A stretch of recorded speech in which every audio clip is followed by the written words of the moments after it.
The late great Willie Mays, probably in many people's eyes, the greatest baseball player of all time. The best I ever saw was Barry Bonds. But we lost Willie Mays recently. And last night, Major League Baseball went back to Rickwood Field in Birmingham, Alabama, to honor the great Mays and the other stars of the Negro Leagues and the stories of racism, as articulated by the great Reginald Martinez Jackson. When I heard this, I almost cried. How emotional is it for you to come back to a play that you played with one of the greatest teams around? Alex, when people ask me a question like that, it's like coming back here is not easy. The racism that I played here, when I played here, the difficulty of going through different places where we traveled. Fortunately, I had a manager and I had players on the team that helped me get through it. But I wouldn't wish it on anybody. People said to me today, I spoke, and they said, you think you're a better person, you think you won when you played here in Concord.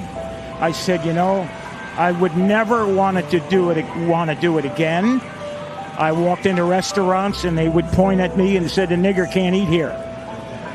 I would go to a hotel and they say, the nigger can't stay here. We went to Charlie Finley's country club for a welcome home dinner, and they pointed me out with the N-word. He can't come in here. Finley marched the whole team out. Finally, they let me in there. He said, we're going to go to the diner and eat hamburgers. We'll go where we're wanted. Fortunately, I had a manager, Johnny McNamara, that if I couldn't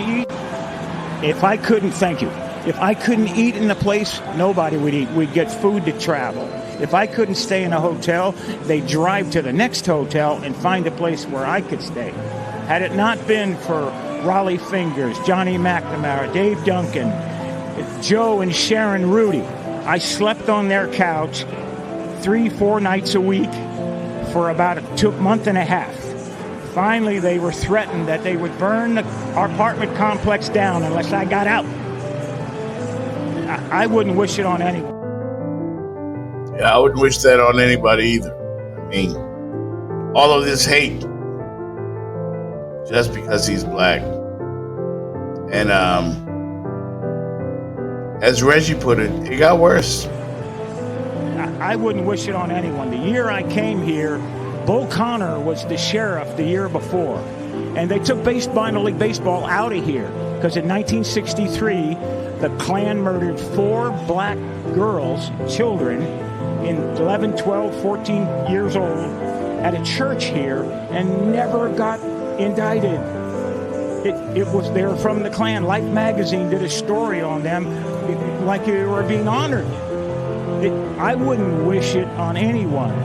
At the same time, had it not been for my white friends, had it not been for a white manager, and Rudy, Fingers, and Duncan, and Lee Myers, I would have never made it. I was too physically violent. I was ready to physically fight I'd have got killed here because I'd have beat someone's ass, and you'd have saw me in an oak tree somewhere. Reggie, I can't even imagine. It's awful you had to go through that, but appreciate you sharing the rawness and the honesty of it with our audience. I mean, really, we love you, Reggie. Yeah. Thank you. Quick history lesson right there. That's a great history lesson. Reggie Jackson telling us all. It still exists. I saw a special on Doug Williams, the great NFL quarterback, the first black man to play in the Super Bowl, to start a Super Bowl, and win MVP in a Super Bowl. It has no place in sports.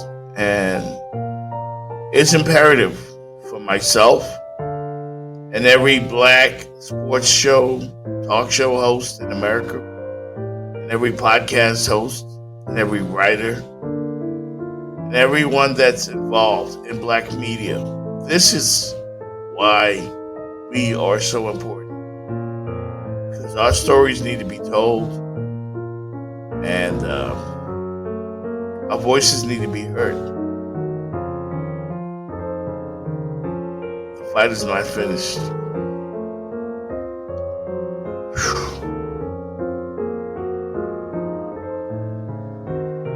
Wow. right back. This has been a production of the Jeff Fox Show Incorporated.